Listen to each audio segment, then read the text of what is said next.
So my last video was like a big hammer punch with cussing and shouting names out at everybody.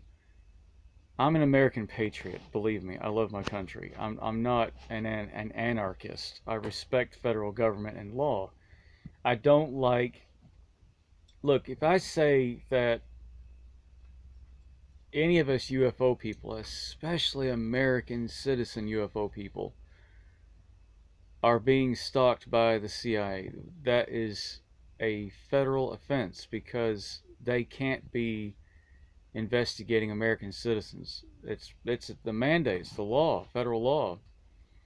And any of them that do could be caught out. That's why if you ever encounter them, they'll say, "We weren't here. We weren't here." No, you're not going to get away with that. I am going to say you're here.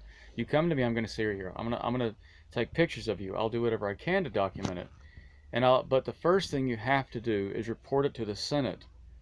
Go to Congress, go to your senator, and say, "I've got people at the CIA at my doorstep." You must always go, even if I'm in another country. What constituent did you have when you left when you left America? It was Texas, and you have to go to the Texas Senate, to your senator in Texas, and say, "I'm originally from Texas, a Texas birth certificate. Hi, I'm Jason Moss." And then you have to report to the Senate that you've got this person that showed ID or a claim to be. Even if they didn't show evidence, you still have to report it. Even if you don't get a response from your senator, you still have to report it. My last video, I'm probably going to take down. I have a few friends in public relations, PR people. One I actually give money to, the other one is just kind of, here, I'll give you some advice. That video's got to come down because it swore, it was a bit argumentative, it was combative, and it made some rather defamatory remarks about people with weight issues, or and it made some issues about some slurry comments. It really wasn't very nice. It's not something that would reach the point of that's prejudice, or that this is an issue that could be very. It's not like that. Um, what it is. Hold on a minute. That's better. Camera's a bit messed up. Very simply, the PR person said, "Look, this is all you got to say. Hi, I'm JP Moss. Yes, over 10 years, there have been a lot of um, unknown females that have approached me through social media sites for other than professional reasons, i.e., possibly to date me. The interest, the conversation material took a romantic turn. This is very professional dialogue. Hold on, guys. Get ready for this. I'll get my suit and tie on in a minute with my lawyer sitting here. The dialogue was running a bit romantic. It was very suggestive dialogue, very subjective and suggestive dialogue. I won't say romantic, but it was suggestive and leading. Rereading some of the dialogue from some of these people was rather, it was leading. It was leading. I don't have any discriminatory feelings towards anybody that however they look on Facebook is their issue. I have no discrimination against age or race or anybody um, of any kind. I then engaged in conversation with these individuals, these females. The conversations I then, for the purpose of discovering, trying to on the pretense that I felt that I was being stalked by my government, that they were not in fact genuinely honest women, but in fact people with nefarious purposes. So I engaged in dialogue with them. I went along with what could have been construed as um, online romantic issues or dating or something to that effect. Some of these individuals were even married or claimed to be married. I don't know. What they got into, what they involved with, we'll leave out of this video. What they claimed to be on Facebook, we'll leave out of this video. Origins, backgrounds, and age groups and descriptions, we'll leave out of this video. Um,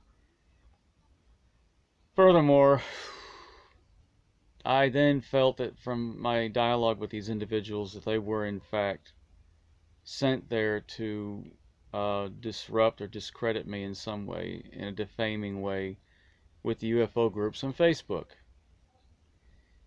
They then were observed going into groups on Facebook with UFO media sites and groups and my contact list, and they started declaring breaching confidentiality, that if you are interested in me, and this was a dating situation, you will not breach that confidentiality. So one of the telltale signs, a red flag warning, was that the girls would then go into these UFO groups, and they would start immediately. They would start going into this, well, Jason's chasing me or something to that effect, which was completely and utter nonsense. And I would say, well, prove it. Where's your evidence of that? Prove it. What do you have? Then there were instances where I was hacked, and I would then come back a few days later and find that somebody was under my name using my account on Facebook speaking to these individuals. And they seemed to be going along with that dialogue. So it was somebody posing as me through my account. At which point I then screenshot that and reported to Facebook and even thought of going to the police about it. Because these individuals then used that conversation material from my account identification at the top of the heading of the conversations and said, "Well, then look what he's saying to me here." And I thought, that's after I challenged him and said, "Where's your evidence?" So I felt that these girls and whoever hacked me were in on this. So it's not inflammatory sensationalism. That was quite organized. This is like organized crime. It is a little scary. This isn't some local kiddos who's just playing around on the internet just to screw him up, or some people don't do this. This is something quite. These are adults. These are people who are on a payroll. People getting money for this. Um, Regarding American federal agencies and authorities, I respect federal law and authorities at all times, and I would ask you all to do the same. I know that I have met people in the past who claim to be CIA and have identified themselves to me with identification. And some of these individuals I've come to respect, and one of them, a female, I won't name names here, did say to me that they're not all bad. There are many that are doing the job that they're paid to do. It's a hard job, and we should respect the fact they're trying to keep our world free. There are a lot of elements out there in the world that would just try to destroy us and hurt us. We should respect the NSA and CIA and all federal agencies and authorities. Obey the law. And I would never ask you to go out and destroy monuments or take to the streets or start fighting with police or things like that. I, for one, would not do that. There are many ways, many positive, productive ways of handling everything in a productive way. One way, that last video, it was late at night, and I thought, let me just cut loose on this one. I've got a really wicked sense of humor. I'm not funny. I'm not good looking either. So there's this. This is what makes me laugh, is when in life you don't get anybody that approaches me like these individuals, which I've identified as being younger than me, and yes, quite trim and very attractive looking females. I would not have any of them approach me in life, and never do.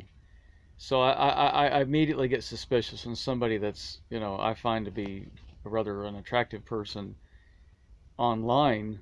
I don't think it makes it safer, or they feel like they have more of they don't feel that they have to worry about the confidence issue. I just get really suspicious about that. I think, I don't believe you. I don't believe you. I don't believe you. Um, so I can't say everybody that's ever come to me is always intelligence operatives, and I'll say that that's my statement. I'll retract what I said in the last video, that they were all agents. I'm going to retract that and leave it at that. I don't believe everybody that ever came to me always was. Okay. Um, so that's my statement to that effect. Okay, there it is. And at some point I'll be taking down the previous video, just because it was a bit of a stupid late at night anarchist kind of defaming, cussing, and this is supposed to be, under 18s might be seeing these videos, so you can't be putting that out there. And the PR people that spoke to me says, look, you know, Don't put that out. Yeah, and this guy's like, if I had a red pen and I was your instructor, and this is your writing course on language and dialogue and sentence structure, and he says, imagine we're sitting in the classroom.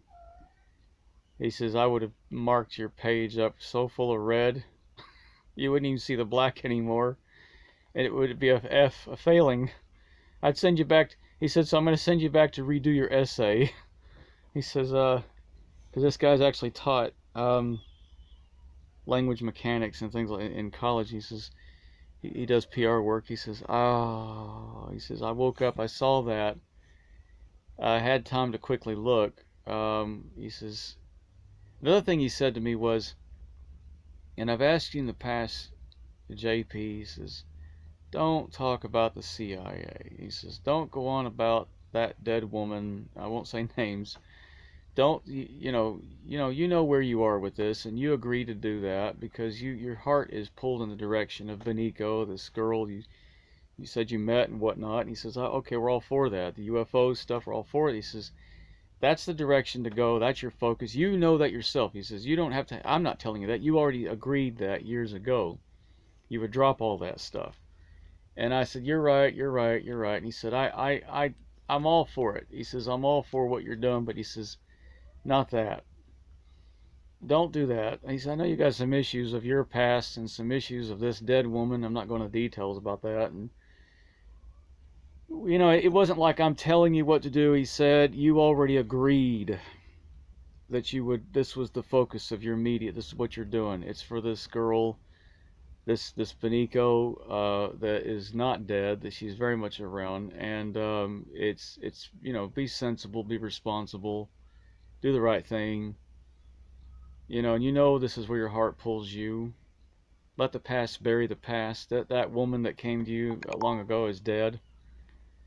You want to be. It's like I said to him when I first met with him years ago.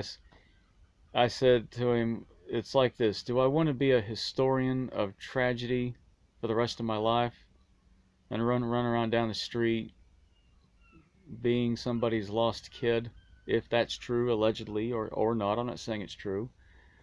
Or do I want to be part of the most amazing movement in history with an incredible story of a sweet girl named Benico that deserves public attention, that deserves to be brought to the public, that deserves to be talked about, and I want to be a part of that. That's the history.